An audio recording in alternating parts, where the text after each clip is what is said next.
हाँ तो नमस्कार मेरे प्रिय भाई रोहन, वापस आपसे का स्वागत है हमारे यूट्यूब चैनल में। यदि आप भी इस वक्त 2025 में देने वाले हैं क्लास 11 से फाइनल का एग्ज़ाम, अभी आप लोग का एग्ज़ाम चल रहा है और कल यानी कि 19 मार्च को आप लोग का, चाहे वह कोई भी स्ट्रीम हो, चाहे वह आर्ट्स हो, साइंस हो या फिर कॉमर्स हो, तीनों स्ट्रीम के विद्यार्थियों का कल हिंदी एवं इंग्लिश का एग्ज़ाम है। तो अभी के इस वाले वीडियो में हम आपका हिंदी का ओरिजिनल क्वेश्चन पेपर लेकर के हाजिर हो चुके हैं। हम आपको बतला दें कि आपको मालूम होगा जैसा कि अन्य आपका जो एग्ज़ाम हुआ है कल, जो फिजिक्स केमिस्ट्री या फिर पॉलिटिकल साइंस ज्योग्राफी कोई भी एग्ज़ाम होता है तो उन सभी में से किसी भी क्वेश्चन पेपर, कोई भी क्वेश्चन पेपर वायरल नहीं हुआ था, परंतु इसी कारण से हम आपको वीडियो नहीं दे पा रहे थे और हमारे पास उपलब्ध भी नहीं था। लेकिन यह जो हिंदी का क्वेश्चन पेपर है ये 100% राइट क्वेश्चन पेपर है।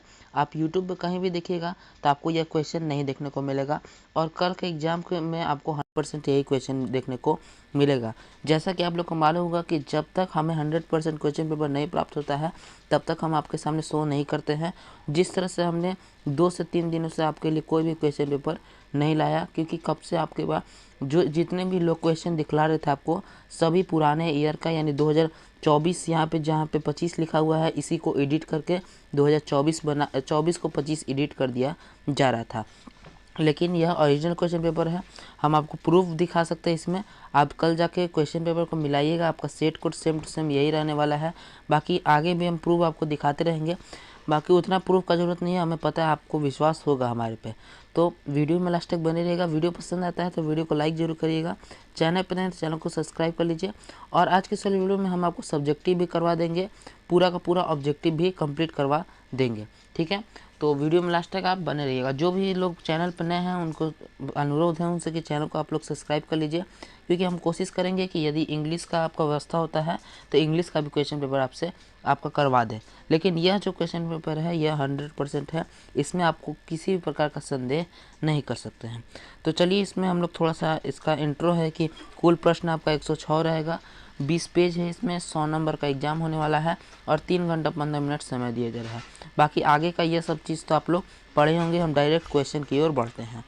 तो पहले हम लोग ऑब्जेक्टिव क्वेश्चन आप लोग का कंप्लीट कर लेते हैं। देखिए यहाँ पे आप देख सकते हैं यह खंड अ है लिखा गया, वस्तुनिष्ठ प्रश्न अर्थात इसको हम लोग कहते हैं ऑब्जेक्टिव क्वेश्चन। इसमें आप लोगों को बताया जा रहा है कि 100 प्रश्न है जिसमें से 50 प्रश्नों का उत्तर देना है और प्रत्येक के लिए 1 नंबर मिलेगा, यानी यहाँ पे 50 नंबर आप लोगों को मिलेगा। हम आपको पहले बतला दे रहे हैं कि हम मात्र 50 प्रश्नों का उत्तर आप लोग को बताने वाले हैं। और वीडियो में लास्ट तक आप लोग इसलिए भी बने रहिएगा क्योंकि हम आपको बतलाएंगे कि इसका ये जो क्वेश्चन पेपर है आप लोग इसका PDF कैसे प्राप्त कर सकते हैं तथा इसका आंसर शीट आप कैसे प्राप्त कर सकते हैं। बाकी यहाँ पे आपका सेट कोड दिया गया है अलग अलग तीनों स्ट्रीम का, साइंस वाले का, कॉमर्स वाले का और आर्ट्स वाले का, यहाँ पे सेट कोड आप लोग का दिया गया है। हम बढ़ते हैं आज के पहले प्रश्न की ओर। निम्नलिखित में से कौन सा विकल्प अल्प प्राण व्यंजन का उदाहरण नहीं है? तो देखिए आप लोग को मालूम बता दें कि अल्प प्राण व्यंजन उसे कहते हैं जो कि किसी भी वर्ग के पहला, तीसरा एवं पांचवा वर्ण रहता है, उसको कहते हैं।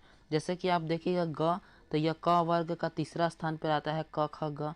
प का बात करें तो यह प वर्ग में पहले स्थान पर आता है। म की बात करें तो म 5वें स्थान पर आता है। लास्ट में आपका बचा फ, जो कि दूसरे स्थान पर आता है, अर्थात यह अल्प प्राण नहीं होगा, यह दीर्घ प्राण होगा, तो इसका महाप्राण होगा। तो इसका उत्तर हो जाएगा ऑप्शन नंबर सी, फ। ठीक है, बढ़ते हैं हम अगले प्रश्न की ओर। अगला प्रश्न है आपका कि केवल मुंह से बोले जाने वाले स्वस्वर वर्णों को क्या कहते हैं? तो केवल मुंह से सस्वर वर्ण जो होते हैं उसको हम लोग निरनुनासिक वर्ण कहते हैं। तीसरा है कि स्पर्श व्यंजनों की संख्या कितनी होती है? तो आप लोग को मालूम होना चाहिए कि जितने भी वर्ग होते हैं, चाहे क वर्ग के अंतर्गत 5 गो आता है, फिर च वर्ग के अंतर्गत 5 गो आता है, ट वर्ग के अंतर्गत 5 गो आता है, फिर उसके बाद क च ट, फिर त वर्ग के अंतर्गत 5 गो आता है और प वर्ग के अंतर्गत 5 गो आता है। इन सभी को आप जोड़िएगा तो पाँच पाँच पाँच पाँच पाँच पाँच पाँच 25 हो जाएगा आप लोग का, यानी टोटल 25 स्पर्श व्यंजनों की संख्या होती है। यही आप लोग से पूछ लीजिएगा अंतस्थ व्यंजन, तो यह 4 होते हैं, य र ल व। और उष्म व्यंजन पूछ लिया जाएगा तलाबी सा, मूर्धनी सा, दांती सा, ह, तो यह भी 4 होता है। ठीक है, तो यह सब आप लोग को याद रखना है। अगले प्रश्न की ओर बढ़ते हैं। अगला प्रश्न संख्या 4 है कि जिस स्वर के उच्चारण में 3 गुना समय लगता है उसको क्या कहते हैं? तो देखिए 1 गुना समय लगेगा तो उसे लघु स्वर कहेंगे, 2 गुना समय लगेगा तो दीर्घ स्वर कहेंगे, और 3 गुना समय लगेगा तो उसे हम लोग प्लुप्त स्वर कहते हैं। यानी ऑप्शन नंबर घ यानी डी ऑप्शन नंबर बिल्कुल राइट हो जाएगा। पांचवें प्रश्न की ओर बढ़ते हैं। पांचवा प्रश्न है, निम्नलिखित में से अंतस्थ व्यंजन नहीं है। अभी जस्ट हमने बदलाया, अंतस्थ व्यंजन होता है य, र, ल एवं व।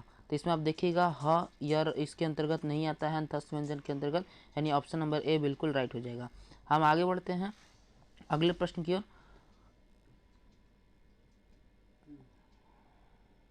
अगले प्रश्न की ओर बढ़ते हैं। अगला प्रश्न संख्या 6 आप लोग का है कि किनका उच्चारण एक प्रकार के रगड़ एवं घर्षण से उत्पन्न उष्म वायु से होता है।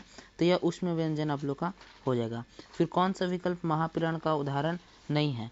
तो देखिए यहाँ पे आप लोग का पूछ रहा है कौन सा विकल्प महाप्राण का उदाहरण नहीं है। तो देखिए महाप्राण हम लोग उसे कहते हैं, आप लोग का जो पहला नंबर पे आता है उसे हम लोग अल्प प्राण कहते हैं। तो जो का है अल्प प्राण होगा, अर्थात यह महाप्राण नहीं होगा। ऑप्शन नंबर ए बिल्कुल राइट हो जाएगा। आगे हम लोग बात करते हैं कि निम्नलिखित में से किस वर्ण का उच्चारण दंत से नहीं होता है। किसका उच्चारण दंत से नहीं होता है। तो आप लोग को मालूम है कि जो त वर्ग होता है, इनके सभी वर्णों का उच्चारण दंत से होता है, चाहे वो त, थ, द, द, न। इन पांचों का उच्चारण आप लोग का दंत से होता है, यानी कि आप लोग का ट इसमें छट आ जाएगा। ऑप्शन नंबर ए बिल्कुल राइट हो जाएगा।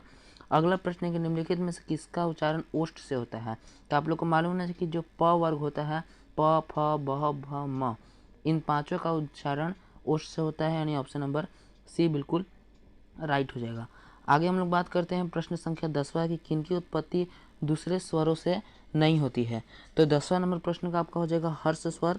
हर्ष स्वर की उत्पत्ति दूसरे स्वरों से नहीं होती है। 11वां आप लोग का है कि शिकारी ने हिरण मारा। इस वाक्य में हिरण मारा किस कारक का उदाहरण है। तो इसमें आप लोग का शिकारी एक ठे कर्म है, मतलब कर रहा है, मतलब हिरण को मार रहा है, तो एक काम कर रहा है, यानी यह कर्म कारक हो जाएगा। आगे हम लोग बात करते हैं कि पिंजड़ा शब्द क्या है, मतलब पिंजड़ा शब्द किस प्रकार के शब्द का है।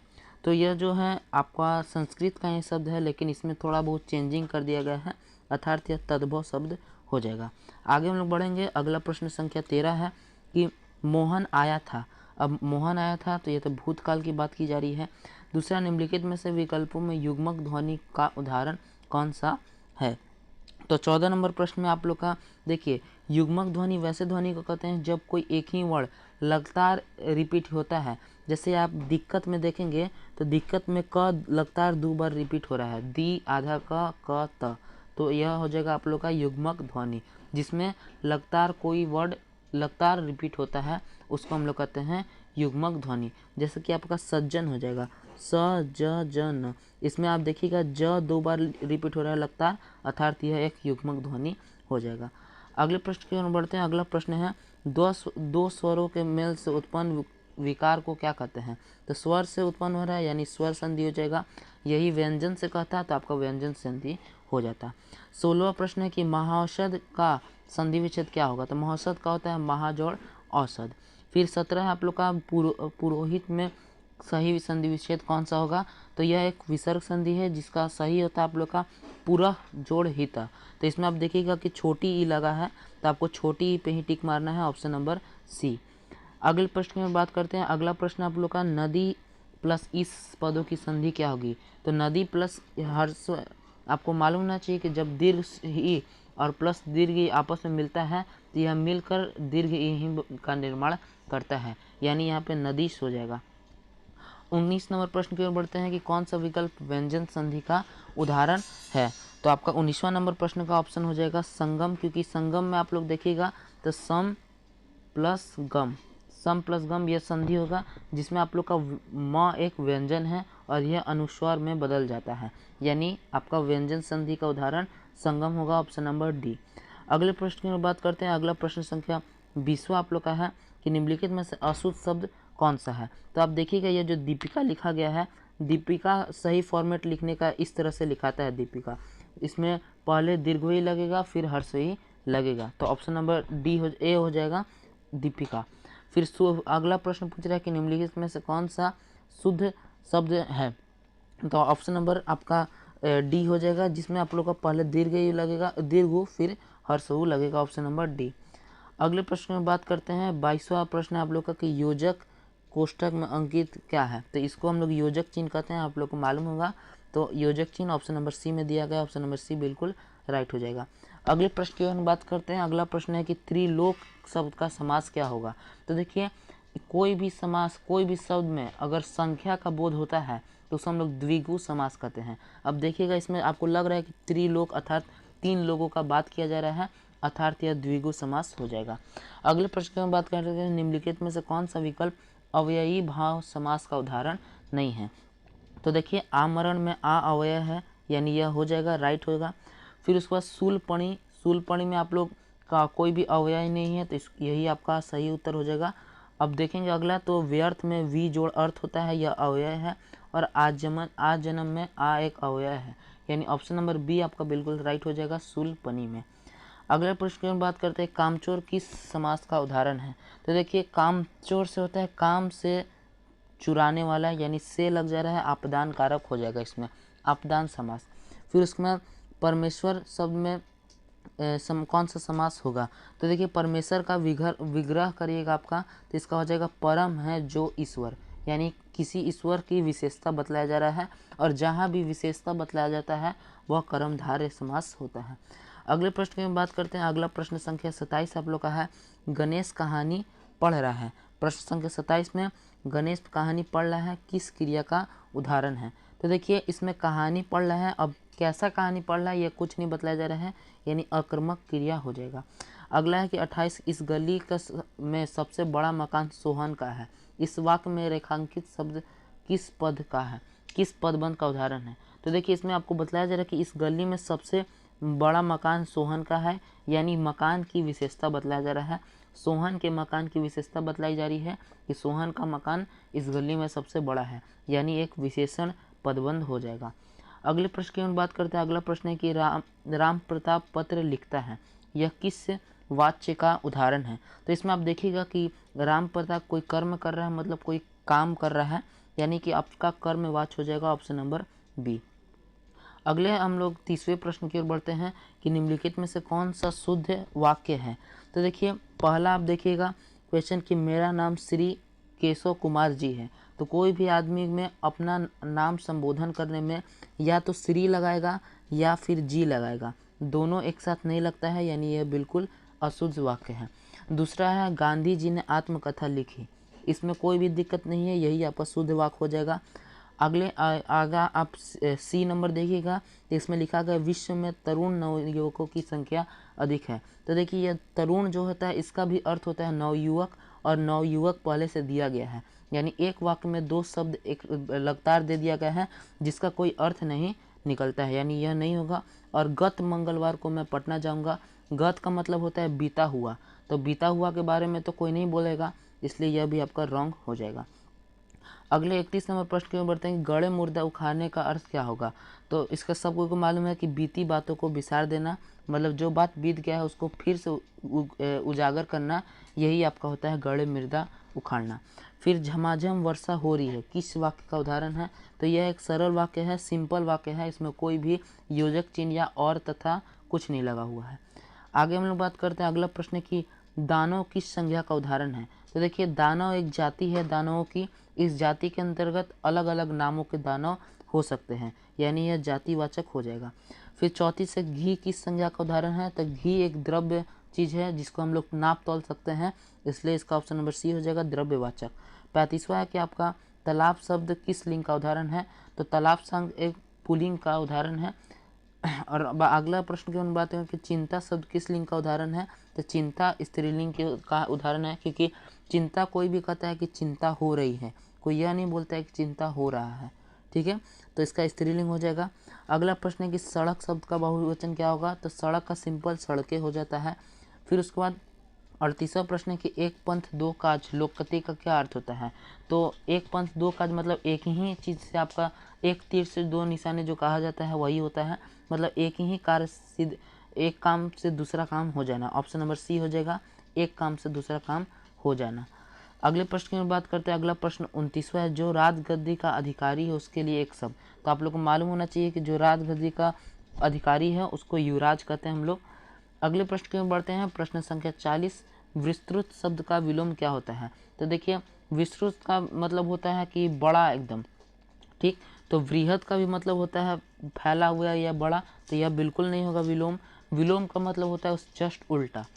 हम विस्तार के बारे में बतलाएं तो विस्तार भी विलोम नहीं होगा और साधारण भी विलोम नहीं होगा, यानी इसका संक्षिप्त हो जाएगा विलोम। विस्तृत का उल्टा हो जाएगा आपका संक्षिप्त। अगले प्रश्न की ओर बढ़ते हैं। अगला प्रश्न आपका सम्मुख शब्द का विलोम क्या होगा? तो सम्मुख का आपको डायरेक्ट पता चलता है, सम्मुख का हो जाएगा विमुख। अगला प्रश्न है कि निम्नलिखित में से कौन सा विकल्प सोने का पर्यायवाची है? तो देखिए आप लोग को मालूम होगा चाहिए कि कंचन है जो सोना को कहा जाता है, या कनक भी सोना ही को कहा जाता है। तो ये आपका हो जाएगा ऑप्शन नंबर सी बिल्कुल राइट आंसर।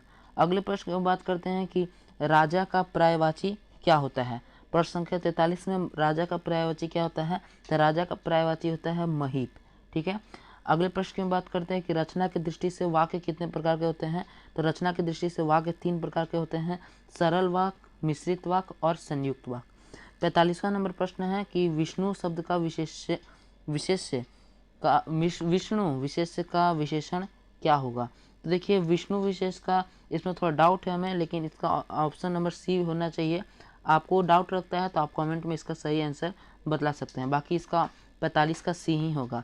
बाकी 46 में हमको पूरी तरह से डाउट है, इसलिए इस प्रश्न का हम छोड़ देते उत्तर। आगे हम एक प्रश्न एक्स्ट्रा आप लोग को बता देंगे, क्योंकि आप लोग को 50 प्रश्नों का उत्तर देना है।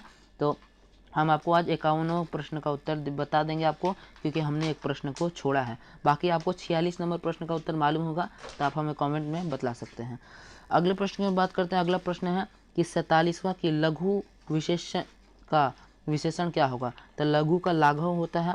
फिर 48 है कि रंगीला शब्द में कौन सा प्रत्यय है? तो देखिए इसमें आप देखेंगे रंग जोड़ ईला प्रत्यय होगा, जिसमें आप देखेंगे ऑप्शन नंबर डी दिया गया है। अगला प्रश्न है आपका कि मेरठ वाला शब्द में प्रत्यय कौन होगा? तो यह जो शब्द आप लोग का बना है मेरठ प्लस वाला, यानी इसमें वाला प्रत्यय हो जाएगा। ऑप्शन नंबर डी बिल्कुल राइट हो जाएगा। 50वां नंबर प्रश्न की हम बात करते हैं, कड़वाहट शब्द में कौन सा प्रत्यय होगा? तो देखिए कड़वा अलग शब्द हो गया और आहट अलग शब्द हो गया, यानी इसका राइट हो जाएगा आहट, ऑप्शन नंबर बी। और क्योंकि हमने एक प्रश्न छोड़ा है इसलिए एक प्रश्न एक्स्ट्रा बतला देते हैं। उत्तम शब्द में कौन सा उपसर्ग है? तो उत्तम में आप सैंपल देखिएगा, उत है स्टार्टिंग में, यानी उत प्रत्यय हो जाएगा। इस प्रश्न से हमने 50 प्रश्न का उत्तर बतला दिया। बाकी आपको इसमें से कोई डाउट रहता है तो और प्रश्न भी हम आपको दिखला देते हैं, या फिर आपको पीडीएफ के रूप में दे दिया जाएगा, वहाँ से आप आंसर ढूंढ के लगा सकते हैं। बाकी देख सकते हैं आपका पूरा का पूरा यहाँ पे प्रश्न था, लेकिन समय के अभाव के कारण हम पूरा नहीं बतला रहे हैं। अब डायरेक्ट हम चलते हैं आपके सब्जेक्टिव प्रश्न की ओर। सब्जेक्टिव प्रश्न में यहाँ खंड ब है विषयनिष्ठ प्रश्न, यानी कि सब्जेक्टिव प्रश्न, जिसमें आपको सबसे पहले निबंध लिखना है। इसमें आप लोगों को निबंध 8 नंबर का लिखना है। आपको टॉपिक दिया गया है, किसी एक पर निबंध लिखना है। 6 टॉपिक दिए गए हैं, मेरा गांव, मेरा परिवार, रक्षाबंधन, स्त्री शिक्षा, परोपकार और पुस्तकालय। तो हम यहाँ पे रक्षाबंधन पर निबंध लाए हैं, चलिए आपको दिखला देते हैं, या फिर आपको पीडीएफ में भी प्राप्त करवा दिया जाएगा। तो देखिए रक्षाबंधन पर निबंध यहाँ पे हम लोग लाए हैं। 500 शब्द में निबंध है। आप लोग जब इस फॉर्मेट में लिखेगा तभी आपको पूरा नंबर मिलेगा। सबसे पहले आप लोग को प्रस्तावना लिखना होगा और उसके बारे में आपको 5 से 6 लाइन लिखना होगा। फिर उसके बाद आपको उसके क्यों मनाया जाता है यह कारण लिखना होगा। उसके बाद फिर उससे जोड़ी आपको धार्मिक मान्यताएं दी जानी होंगी कि आखिर क्यों इसको मनाया जाता है, मतलब कैसे देवी देवताओं से यह जुड़ा गया है। और आगे आपको बतलाना होगा कि यह कैसे मनाया जाता है, मतलब इस दिन आप लोग क्या क्या करते हैं। और लास्ट में आप लोग को लिखना होगा उपसंहार, यानी इसका निष्कर्ष क्या लिखता है। तो आप अपने से भी लिख सकते हैं, या फिर आपको यह चाहिए तो हम वीडियो के लास्ट में बतलाएंगे कि पीडीएफ इसका कहाँ मिलेगा।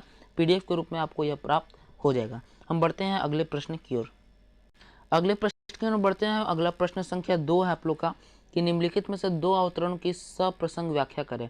मतलब यहाँ पे आपको वाक्य दिया गया है और इनका अर्थ आप लोग को बतलाना है।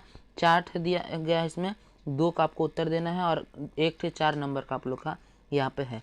तो हम पहले और दूसरे नंबर का आंसर लाए हैं, चलिए इन दोनों का आंसर आप लोग को दिखला देते हैं। देखिए आपका जो पहला प्रश्न था कि तकदीर की खूब मजदूरी है, करे मजा कोई और मजदूरी करे और मजा कोई और लूटे, इसका आप लोग को व्याख्या करना था, जो कि हम लोग यहाँ पे ब्राउज़र से ढूंढ करके लाए हैं। आप देख सकते हैं यहाँ पे, आपको याद है तो आप खुद से भी लिख सकते हैं, वरना यह भी गलत आंसर नहीं है। हम बढ़ते हैं अगले प्रश्न की ओर। फिर आपका दूसरा नंबर प्रश्न था, इसमें ही आप लोग को 2 प्रश्नों का उत्तर देना था। तो पहला प्रश्न का उत्तर हमने दे दिया। यह दूसरा नंबर प्रश्न का उत्तर है कि यहाँ आत्महत्या करना पाप संचय करने की अपेक्षा युद्ध में स्वर्ग जीतना है। वृद्ध सरकार ने इस कथन में लक्ष्मीबाई पर क्या प्रभाव पड़ा। तो इस पे का सब प्रसंग व्याख्या करना था आप लोग को, जो हमने यहाँ पे लाया है। आप ज़्यादा बड़ा नहीं है और ज़्यादा बड़ा लिखना भी आप लोग को नहीं है, तो आप इसे वीडियो पॉज करके उतार सकते हैं या फिर आपको PDF में प्राप्त करवा दिया जाएगा। हम बढ़ते हैं अगले प्रश्न की ओर। तो देखिए ये पहले और दूसरे नंबर प्रश्न का उत्तर हमने बतला दिया। अब तीसरे नंबर प्रश्न की ओर बढ़ते हैं। तीसरा प्रश्न में आप लोग को लिखना है पत्र। पहला है, अपने क्षेत्र में रिक्त स्थान पड़े पर वृक्षारोपण करने का सुझाव देते हुए वन विभाग को पत्र लिखना है। और दूसरा, अपने विद्यालय में पीने की पानी की समुचित व्यवस्था हेतु प्रधानाध्यापक को प्रश्न लिखना है। तो हम यहाँ पे अथवा वाला लाए हैं, मतलब विद्यालय के प्रधानाध्यापक पे पत्र लाए हैं। चलिए आप लोग को दिखला देते हैं। तो देखिए यह रहा आप लोग का पत्र पीने के पानी की व्यवस्था करने के लिए प्रधानाध्यापक को, जिसमें आपको श्रीमान प्रधानाध्यापक, अपने विद्यालय का नाम, स्थान का नाम, विषय स्वच्छ पानी हेतु, फिर उसके बाद आप लोग को महोदय करके लिखना होगा कि मैं आपके विद्यालय के कक्षा इतना का छात्र हूँ और पढ़ने में हम लोग को स्वच्छ पानी नहीं मिल पा रहा है, जिसके कारण बच्चों का तबीयत खराब हो रहा है और काफ़ी विधि व्यवस्था बिगड़ गई है। पेट में भी हमारा दर्द हो जाता है, उल्टी हो जाता है, दस्त आने लगता है इन पानी पीने से। इसलिए हम आपसे अनुरोध करते हैं कि जल्द से जल्द हमारे पीने के पानी की व्यवस्था करते हैं।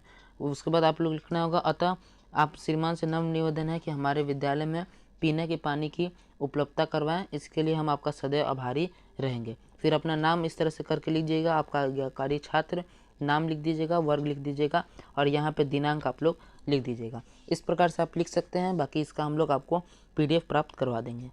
अगला प्रश्न संख्या आप लोग का चौथा में है, क्योंकि तीसरा नंबर प्रश्न का हमने अथवा का उत्तर बतला दिया आप लोग को। अब चौथा नंबर प्रश्न की ओर बढ़ते हैं। चौथा प्रश्न आप लोग देखिएगा, तो इसमें आप लोगों को लघु उत्तरीय प्रश्न है, किताब के प्रश्न दिए गए हैं, जिसमें 10 में से 5 प्रश्नों का उत्तर आप लोग को देना है। इसमें आप लोग का पहला प्रश्न है कि प्रेमचंद के माता पिता का क्या नाम था। तो उसके बाद फिर है, कविता का उद्देश्य, अंग्रेजी को किले को समझने में कितने दिन लगे, फिर उन्होंने क्या किया, कृष्णा सोबती का जन्म कब और कहाँ हुआ था, बहुत दिनों के बाद शीर्षक कविता में ग्रामीण परिवेश का कैसा चित्र उभरता है, संक्षेप में लिखे, और नवीन आंखों को जो सपने देखते हैं, यह त्रिलोचन का आस्य क्या है।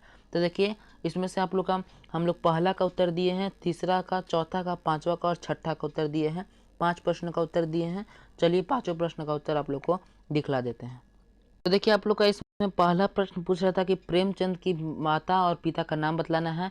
तो प्रेमचंद के पिता का नाम बात करें हम लोग तो था अंजनी प्रसाद, एवं उनकी माता का नाम था बेनी देवी। बस इतना ही चीज़ आप लोग को लिखना है, क्योंकि जो पूछेगा आपको उसी का उत्तर देना है, ज़्यादा उत्तर नहीं देना है। तो आप लोग लिख सकते हैं पिता का नाम अंजनी प्रसाद और माता का नाम बेनी देवी। हम बढ़ते हैं अगले प्रश्न की ओर।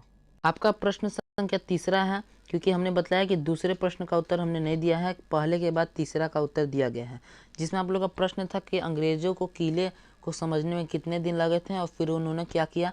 तो आप लोग को इसका उत्तर यहाँ पे लिख सकते हैं कि उनको किले को समझने में 2 दिन लगे थे, फिर वह विफल लिए थे और तीसरे दिन मौका समझकर उन लोग किले में चढ़ाई कर दिए थे। इतना चीज़ आप लोग को लिख देना है। तीसरे नंबर प्रश्न का उत्तर इस प्रकार से आपका हो जाएगा। हम बढ़ते हैं चौथे नंबर प्रश्न की ओर। आपका चौथा नंबर प्रश्न था कि कृष्णा सोबती का जन्म कब और कहाँ हुआ है। तो आपको लिखना होगा कि यही थी कृष्णा सोबती, जिनका जन्म 18 फरवरी 1925 को हुआ था, जो कि उस समय गुजरात का नाम कहलाता था, परंतु अभी वह भाग पाकिस्तान के अंदर में चल गया है। आप लोगों को लिखना होगा गुजरात और ब्रैकेट में आप लोग पाकिस्तान लिख देंगे वर्तमान समय में। तो कृष्णा सोबती का जन्म पूछ रहा था, तो 18 फरवरी 1925 को हुआ था, जो कि गुजरात में, जो कि वर्तमान में अभी पाकिस्तान में पड़ता है। ठीक है, स्थान और हम लोग दिनांक लिख दिए। अब बढ़ते हैं अगले प्रश्न की ओर। आपका अगला प्रश्न था कि बहुत दिनों के बाद जो कविता है उसमें नागा अर्जुन जो कवि हैं वह कैसा चित्रण प्रस्तुत करते हैं। तो आप लोगों को लिखना होगा ग्रामीण जीवन का एक स्वाभाविक एवं जीवन चित्र प्रस्तुत करते हैं, जहाँ प्रकृति, पशु और ग्रामीण जीवन शैली का सहज एवं सुंदर वर्णन किया गया है। इतना आप लिख दीजिएगा, आपको पूरा नंबर मिल जाएगा। अब बढ़ते हैं हम अगले प्रश्न की ओर। अगला प्रश्न आपसे पूछा जा रहा है कि नवीन आंखों में जो नवीन सपने हैं, इस प्रश्न से इससे कवि का क्या आशय है। तो यह आपका प्रश्न संख्या 6 है और यही आपका लघु उत्तरीय का अंतिम प्रश्न है, जिसमें आप लोग लिख सकते हैं इस पंक्ति से कवि कहना चाहते हैं कि प्रत्येक नई सुबह हमें अपने सपनों को साकार करने के लिए एक नया अवसर प्रदान करती है, यही कवि कहना चाहते हैं। और इस तरह से हमने 5 प्रश्नों का उत्तर दे दिया लघु उत्तरीय में। अब हम अगले प्रश्न की ओर बढ़ते हैं। अगला आपका 5वां प्रश्न है कि निम्नलिखित में से किसी 3 प्रश्नों का आप लोग को उत्तर देना है, जिसमें आप लोग को 6 प्रश्न दिया गया है और 3 प्रश्न का उत्तर देना है, जिसमें हमने आपके लिए प्रश्न संख्या दूसरे का हल लाए हैं, जिसमें हल्कू का चरित्र चित्रण करना है। उसके बाद प्रश्न संख्या तीसरे में जबलपुर में आग क्यों लगाई थी और धुआं देख के सहानी क्यों चिंतित हो गई थी, इस प्रश्न का उत्तर लाए हैं। और 6ठा प्रश्न आप लोग का है कि कारक कितने होते हैं और उनके भेद लिखें। यह काफ़ी सिंपल प्रश्न है, इसलिए इन 3 प्रश्नों का उत्तर हम लोग लाए हैं। चलिए इनका उत्तर आप लोग को दिखला देते हैं। तो देखिए, आपका जो हल्कू है यह एक पोस्ट की रात कहानी का पात्र है, जो कि आपका पहला ही कहानी है। तो इसका आपको चरित्र चित्रण यानी इसके बारे में थोड़ा बहुत लिखना है, जो कि यहाँ पे हमने लिखा है। आप इसे वीडियो पॉज करके उतार सकते हैं। हम अगले प्रश्न की ओर बढ़ते हैं। आपका अगला प्रश्न था कि जबलपुर में आग क्यों लगाई गई थी और धुआं देख के सहानी क्यों चिंतित हो गई थी। तो आप लोग लिख सकते हैं कि जबलपुर में आग लगाना एक सुनियोजित यानी पहले से प्लान किया हुआ षड्यंत्र था, जो कि दहशत फैलाने के उद्देश्य से लगाया गया था। जब वहां आग लगा तो आसमान में धुएं उठते को देखकर सहानी बिल्कुल चिंतित हो गई थी, क्योंकि उसके जो सगे संबंधित हैं और जो रिश्तेदार हैं वह सब जबलपुर में ही रहते थे। तो इस प्रकार से आप इस प्रश्न का तीसरे नंबर प्रश्न का उत्तर दे सकते हैं। हम बढ़ते हैं आपका तीसरे क्वेश्चन की ओर, यानी कि अंतिम प्रश्न की ओर। आपका जो 6ठा प्रश्न था कि कारक क्या होते हैं और इसके कितने भेद होते हैं, लिखिए। तो कारक हम लोग लिख सकते हैं कि संज्ञा या सर्वनाम को क्रिया से जोड़ने वाले चिन्ह या परसर्ग को कारक कहते हैं। और कारक के 8 भेद होते हैं, जो कि आप लोग को मालूम होगा। कर्ता ने कर्म को, कर्ण से संप्रदान को के लिए, अपदान से संबंध, काके की रारेरी, अधिकरण में पर संबोधन, हे अजी अहो अरे। यह आपका 8 प्रकार के कारक होते हैं, जो कि आप लोग लिख सकते हैं। इस प्रकार से आपका 5वां प्रश्न का भी उत्तर हो गया। अब हम बढ़ते हैं अगले प्रश्न की ओर।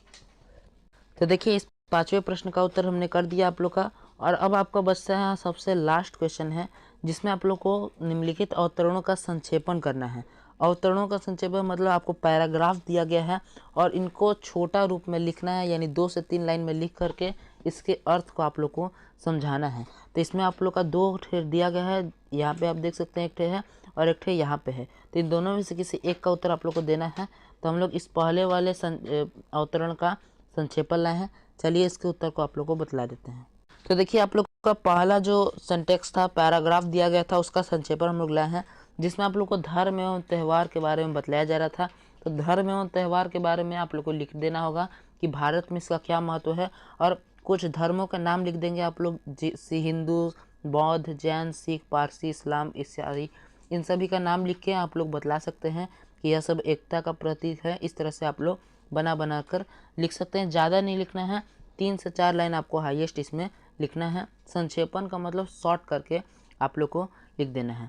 और इस प्रकार से इस 6ठे प्रश्न का भी उत्तर हो गया। इस प्रकार से हमने इस प्रश्न पत्र का पूरा आपको हल करवा दिया है। आप अंत से देखिएगा तो इस 6ठे प्रश्न का उत्तर हमने आपको जरूर करवाया है अभी जस्ट। 5वें प्रश्न का भी 3 का उत्तर देना था, हमने 3 का उत्तर दिया है, दूसरा, तीसरा एवं 6ठा का। इधर बात करें चौथे नंबर प्रश्न में, चौथे नंबर प्रश्न में हमने आपको पहला और पहला बतलाया है, दूसरा छोड़ दिया है, फिर तीसरा, चौथा, 5वां, 6ठा बतलाया है। फिर उसके बाद तीसरे नंबर प्रश्न में हम आपके लिए अथवा में जो प्रधानाध्यापक बस पत्र लिखना है वह बतलाया है। फिर दूसरा नंबर प्रश्न यहाँ पे आप लोग का जो है कि किसी का सब प्रसंग व्याख्या करना है, तो हम इसको भी पहला दूसरा आप लोग को बतलाया है। और आप लोग का पहला इसमें जो प्रश्न था, इसमें भी हमने रक्षाबंधन पे आप लोगों को निबंध बतलाया है, सब्जेक्टिव बतलाया और 50 ऑब्जेक्टिव भी आप लोगों को बतलाया है। बात करें इसके पीडीएफ के बारे में हम लोग बात करते हैं, तो इसके पीडीएफ के लिए आप हमारे व्हाट्सएप चैनल आप चलाते हैं व्हाट्सएप, तो व्हाट्सएप चैनल में जुड़ सकते हैं, जिसका लिंक आपको डिस्क्रिप्शन बॉक्स में मिल जाएगा। या फिर आप व्हाट्सएप नहीं चलाते हैं, टेलीग्राम चलाते हैं, तो टेलीग्राम चैनल का भी लिंक आपको डिस्क्रिप्शन बॉक्स में ज़रूर मिल जाएगा। आप वहां से ज्वाइन हो सकते हैं और वहीं पर इस सभी का आप लोग को हम लोग पीडीएफ के रूप में कोशिश करेंगे आपको प्रोवाइड कर दें।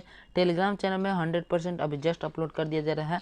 व्हाट्सएप में पहले पीडीएफ बनाना रहता है, तब डालना रहता है, इसमें थोड़ा सा देर हो सकता है, लेकिन टेलीग्राम में तुरंत अपलोड किया जा रहा है। तो आप दोनों जगह ज्वाइन हो जाए, कहीं भी आप ज्वाइन हो जाएगा तो आपको ज़रूर मिल जाएगा। बाकी आशा करते हैं कि आपको वीडियो पसंद आया होगा। यदि यह प्रश्न नहीं लड़ता है तो आप हमारे चैनल को अनसब्सक्राइब कर सकते हैं। हम इतना गारंटी आप लोग को देते हैं, 100% यह प्रश्न आप लोग का एग्जाम में कल आने वाला है। कोशिश करेंगे हम इंग्लिश का भी वीडियो अपलोड करें, यदि आपको नोटिफिकेशन कोई नहीं प्राप्त होता है तो नहीं होगा, आप व्हाट्सएप चैनल से जुड़ जाइए, वहाँ पे आप लोग को नोटिफिकेशन प्राप्त हो जाएगा। बाकी हम मिलते हैं आपसे अगले वीडियो में किसी नए टॉपिक के साथ, तब तक के लिए जय हिंद जय भारत।